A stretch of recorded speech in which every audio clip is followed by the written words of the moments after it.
দেশের আদালত প্রাঙ্গণের বরেণ্য ব্যক্তিদেরকে নিয়ে একটি জাতীয় গুরুত্বপূর্ণ আলোচনা সভা করেছে অরাজনৈতিক আন্দোলন হিজবুত তৌহিদ। গত মঙ্গলবার সুপ্রিম কোর্ট বার অ্যাসোসিয়েশন ভবনের প্লাটিনাম লাউঞ্জে এই আলোচনা সভার আয়োজন করা হয়। এতে অংশগ্রহণ করেন সাবেক বিচারপতি, সাবেক জেলা জজ ও দেশ বরেণ্য আইনজীবীরা। আলোচনা সভায় জাতীয় ও আন্তর্জাতিক অঙ্গনে মানবাধিকার লঙ্ঘন, পশ্চিমা রাষ্ট্রগুলোর সাম্রাজ্যবাদী আগ্রাসন, ধর্মীয় উগ্রবাদ ও সাম্প্রদায়িক সহিংসতা সহ বিভিন্ন গুরুত্বপূর্ণ বিষয়ে আলোচনা করেন বক্তারা। অনুষ্ঠানে মুখ্য আলোচক হিসেবে বক্তব্য রাখেন হিজবুত তৌহিদের চেয়ারম্যান ইমাম হোসেন মাহমুদ সেলিম। তিনি বলেন, স্বাধীনতার পর থেকে দীর্ঘ ৫৪ বছরে বাংলাদেশে বহু আন্দোলন, অভ্যুত্থান ও বিপ্লব হয়েছে। বহুবার সংবিধান সংস্কার করা হয়েছে এবং এখনও করা হচ্ছে, কিন্তু এত কিছুর পরেও এখানে মানুষের নিরাপত্তা, ন্যায় বিচার ও মানবাধিকার প্রতিষ্ঠিত হয়নি। তিনি বলেন, কোন সিস্টেম বা রাষ্ট্র ব্যবস্থা যখন দীর্ঘ চেষ্টার পরেও মানুষকে শান্তি দিতে ব্যর্থ হয়, তখন ওই সিস্টেমের গ্রহণযোগ্যতা ও প্রযোজ্যতা হারিয়ে যায়। ব্রিটিশরা ২০০ বছর শোষণ করার পর আমাদের হাতে যে ব্যর্থ ব্যবস্থা ধরিয়ে দিয়ে গেছে, তার গ্রহণযোগ্যতাও ইতিমধ্যে হারিয়ে গিয়েছে। তিনি আরও বলেন, সমাজ ও রাষ্ট্রকে শান্তিপূর্ণভাবে পরিচালিত করার ক্ষেত্রে আল্লাহ তাআলা নিজে একটি পূর্ণাঙ্গ জীবন ব্যবস্থা দিয়েছেন।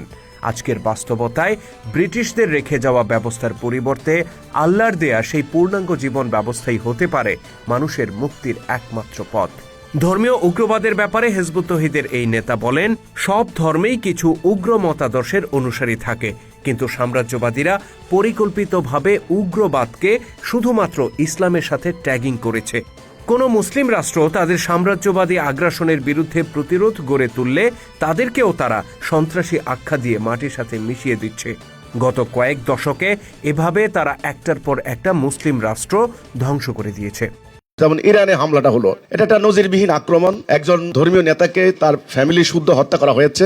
এর আগে আমরা দেখলাম সাদ্দাম হোসেনকে পুরো ফ্যামিলি শুদ্ধ হত্যা করা হয়েছে। তার আগে গাদ্দাফিকে তার ফ্যামিলি শুদ্ধ হত্যা করা হয়েছে। আপনি দেখেন 48 সালে যখন আপনার প্যালেস্টাইন সেখানে যখন দখল করলো, ইহুদিরা ধীরে ধীরে মুসলমানদেরকে উচ্ছেদ করার জন্য চেষ্টা করলো, তখন বিভিন্ন ইসলামিক সংগঠন বা মুসলিম সংগঠন তারা কিন্তু নিজেদের অধিকার আদায়ের জন্য তারা প্রতিরোধ রচনা করলো। তো সেই প্যালেস্টাইনিয়ানদের মানে ফিলিস্তিনি মুসলমানদের প্রতিরোধ আন্দোলনকে তারা নাম দিল সন্ত্রাসবাদী আন্দোলন।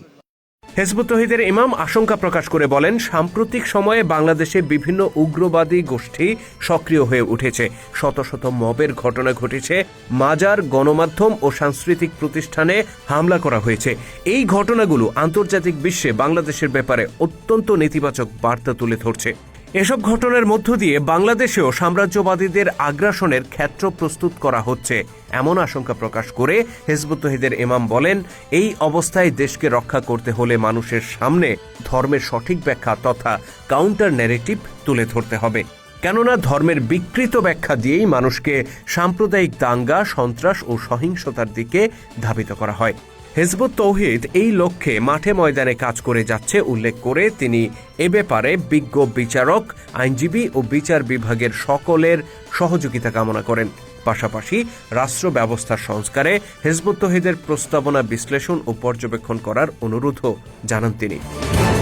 হিজবুত তৌহিদের যুগ্ম সাধারণ সম্পাদক রুফাইদা পন্নীর সভাপতিত্বে আলোচনা সভায় বিশেষ অতিথি হিসেবে উপস্থিত ছিলেন বিচারপতি এমদাদুল হক আজাদ, বিচারপতি সৈয়দ শহীদুর রহমান, বরিশাল বিভাগ আইনজীবী সমিতির সভাপতি মাহবুব হোসেন, বাংলাদেশ জাতীয় আইনজীবী সমিতির সভাপতি মোহাম্মদ খসরুজ্জামান, অবসরপ্রাপ্ত অতিরিক্ত জেলা ও দায়রা জজ এবং সুপ্রিম কোর্টের আইনজীবী মোহাম্মদ মাহবুবুল আলম, অ্যাডভোকেট এম.এ. শওকত উল হক শওকত, বাংলাদেশ সাংবাদিক জোটের সাধারণ সম্পাদক এস.এম. শামসুল হুদা, হিজবুত তৌহিদ ঢাকা বিভাগীয় সভাপতি ডাক্তার মাহবুব আলম মাহফুজ প্রমুখ। বক্তারা হিজবুত তৌহিদের প্রস্তাবনার ব্যাপারে অত্যন্ত ইতিবাচক প্রতিক্রিয়া ব্যক্ত করেন এবং তাদের এই উদ্যোগকে সাধুবাদ জানান।